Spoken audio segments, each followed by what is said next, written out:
Hello, I'm the Grub Street Lodger and I'm in my bedroom again. And I'm very aware this room looks like the kind of room that might be set up to kill someone with plastic sheeting on the ground and that.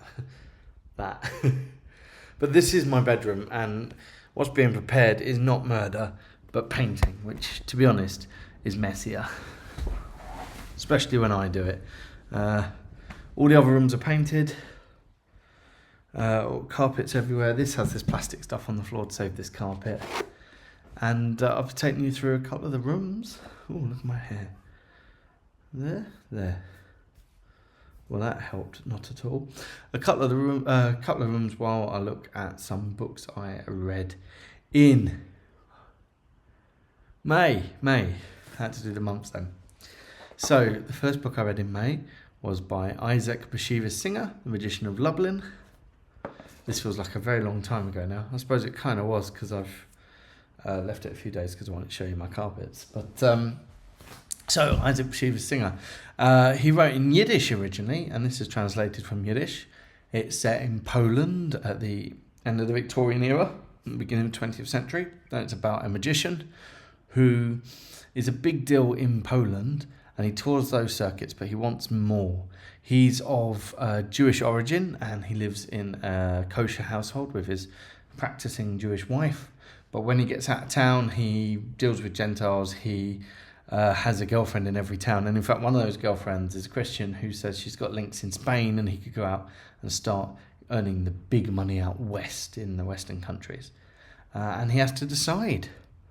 Do I ditch my heritage and my former life and my wife and go with this woman for the possibility of fame and fortune and other things like that, or not? One of the problems is he needs money to pursue this. So another decision he has to make is, do I use my incredible lockpicking, climbing and general sort of nefarious skills to do some robbery? He makes his decision. He gets a result from it, and his life comes undone. It's really quite gripping. It's like a morality table, a fable, but it's told like a novel. So the characters essentially do the things they have to do for the fable to work, and it has that kind of fatalistic sense to it. But the detail of the descriptions and the feelings you get of the characters as they think their way through things feels like a novel. It's quite a cool mashup of those two things. Where the Magician of Lublin ends up is not where I expected him to end up, and it still kind of works, and it works within the fable. And it was a very gripping story, and a gripping story is always good, isn't it? So the next thing I read was Susanna Clarke, The Wood at Midwinter. I keep seeing this on list challenges. I love Susanna Clarke. I really enjoy Piranesi. I love Jonathan Strange and Mr. Norrell. I read her short story collection, Ladies of Gratitude, and I kept seeing this and thinking, I haven't read that, I haven't read that. It turns out it's because it's this very slender volume. I think really it should have been just added to later copies of Ladies of Grace Adieu, because it is very slight. It's a sweet little story about a woman who goes to the woods and communes with animals, and it's a more sort of, there's a lot of Christian stuff in it, more Christian stuff than Jonathan Strange, but there's also a more sort of pagan, wild, connecting with nature kind of thing. So there's no fairy in this, it's more the deep connections between people and nature that sort of powers the magic in the universe.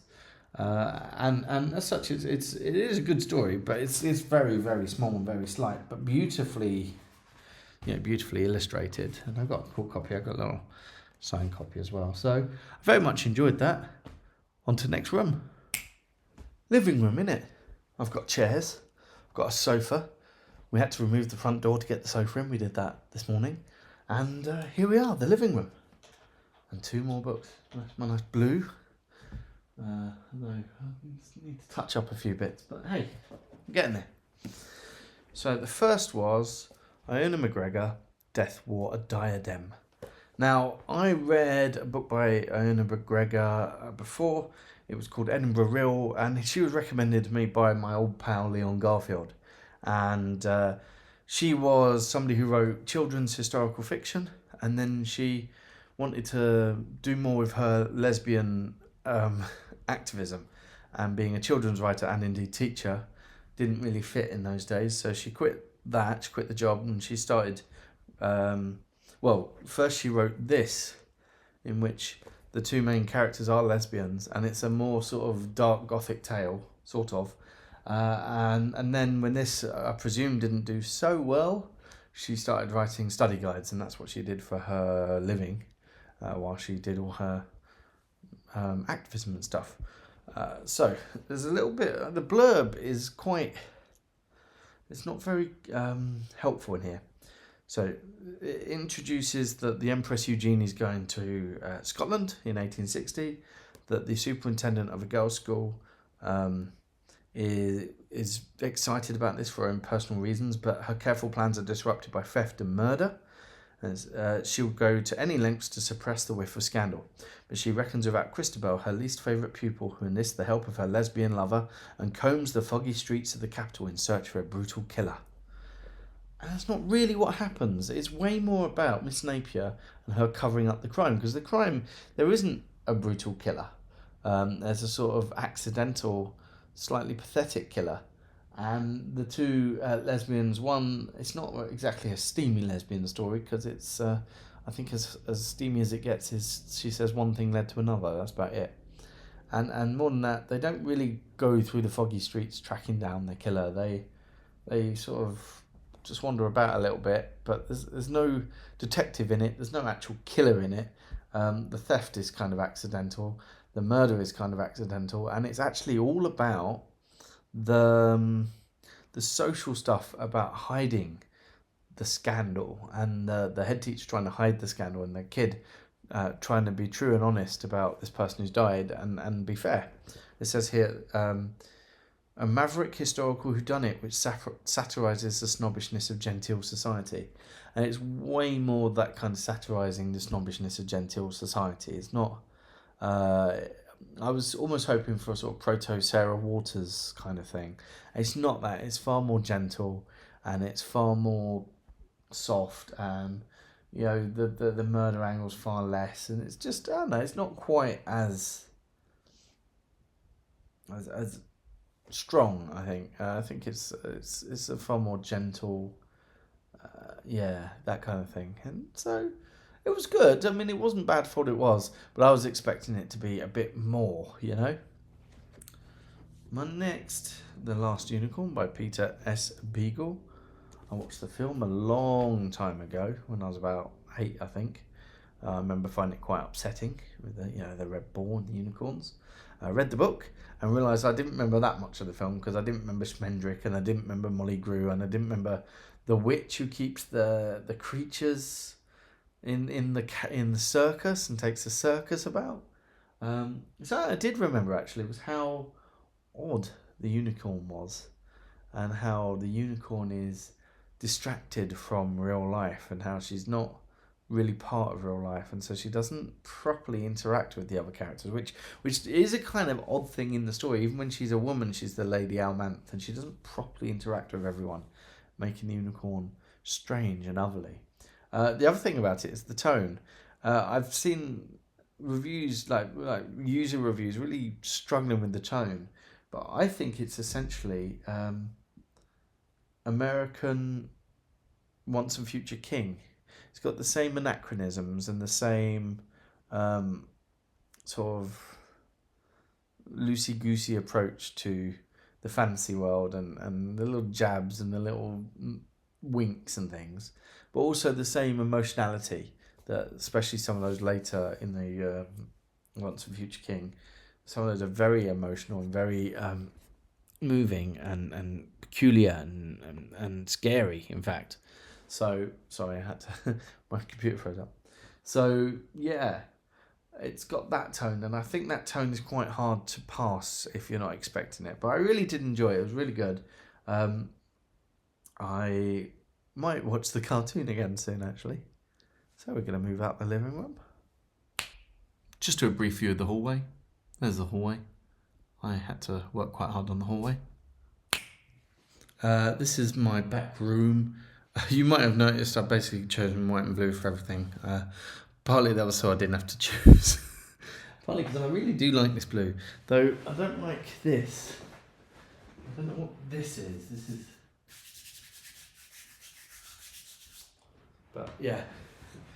Got some more bookshelves here. I've got lots more around. I'm on my lovely big dining table as well, and I'm going to look at 2 more books. One is The Poppinjay by Iona McGregor. So this is one of her sort of original historical children's stories. This one is set in sort of the Tudor era, the 1500s, and it's about the Scottish Reformation, kind of. So they're in St Andrews, and the main character goes to St Andrews for a job interview with a cardinal, and the day he's going to go for the job interview, the cardinal is murdered, and the castle is invaded, and a whole bunch of Protestants invade it, and he's trapped in there, and he has to get himself out. And then when he's out, he's like lost all his money.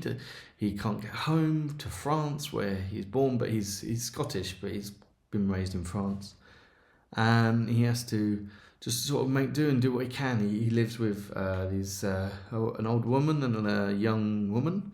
They are essentially fisher people. They get fish. He helps out. And then plague hits the town, and the old woman he lives with is suspected of witchcraft, and all these various things happen. And it was good. I mean, I don't know much about the Scottish Reformation. One of the people who was at the real historical event that this is based on was John Knox, who I've heard of, who's blinding leading figure in that. And it goes the Poppinjay. He's all fancy pantsy. He wears his nice clothes, and then he realizes that he could be more useful to other people. He actually wants to become a doctor by the end. I really like the character of the fisher girl who has a pet monkey, always like a pet monkey. And there was a kindly baker turned tradesman who let them live there, and it was an enjoyable children's book. Can't say much more than that, really. And then the last book I read in May, 15 Lessons in New Thought or Lessons in Living 1921 by Elizabeth Towne. Now, this is, New Thought kind of led to Christian Science, and has sort of led to things like The Secret, and it's a bit hippy-dippy. It's still based in Christianity in this, but it's a very different view of the universe in Christianity. There's an element of sort of this whole universal attraction nonsense, if you wish it will happen kind of stuff. There's a lot of stuff about how you can make yourself better by improving your solar plexus and meditating and all this kind of thing. At its weirdest, she predicts that human beings won't need to eat anymore, and they will no longer shit ever again, because they will just be able to live off the nutrients in air. She, like a lot of new agey kind of things, it's 1921, so she uses up-to-date science language to try and explain herself to make it sound like she's scientific. So she describes telepathy as being like the Marconi, and you've got wireless and wired. And so wired messages are people that love each other and have an emotional connection, and that's the wire. And wireless are people who can just pick things up out of the ether, and if we work on it, we can all do such. And there's a little hint at some scary, horrible eugenics stuff in there, but it's only a little hint, but it's definitely there. So there's that as a unsure thing. There's a bunch of stuff about how our minds are like a country, and we can filter them like immigration services, and we should only let the useful thoughts come in, just like the immigration services should only let the useful people come in, and not black people or gypsies and stuff, I think is what it says. So, it's straying in some dangerous territory there. One thing that is nice about it is, with the exception, obviously, of half the world, she sort of sees God and the universe. So we are part of God, and God's thoughts are our thoughts, because God uses us to think through us and to will through us.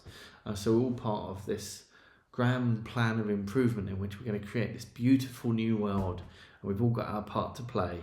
except it would appear, black people and Romas and homeless people and stuff.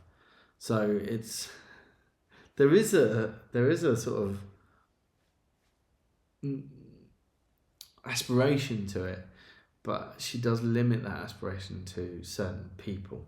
So that's rather unpleasant. And of course, I don't believe in all this, the Secret and other nonsense like it. So that element doesn't play for me. But hey. It's actually already 7 days into June. I've read 2 things, one of which is a play that I've been cast in. So I'm in another play, and another which is a really good book that I haven't had much of a chance to properly sit down and read yet. So I look forward to being able to really sort of break its back and get into it. But I think May was quite a good balance between some pretty decent books. I mean, I really like The Last Unicorn particularly, and Magician of Lublin was very good. I thought it was going to be a real classic reading month, but it wasn't quite. But it was decent. It was properly decent, and I look forward to maybe stepping up a bit for the rest of the month, or next month maybe. Who knows? But I've now got a house to live in. You might have noticed bits of bookcases everywhere, so I'm going to be filling them up and all sorts going on. So good stuff. Have a lovely one. Bye bye.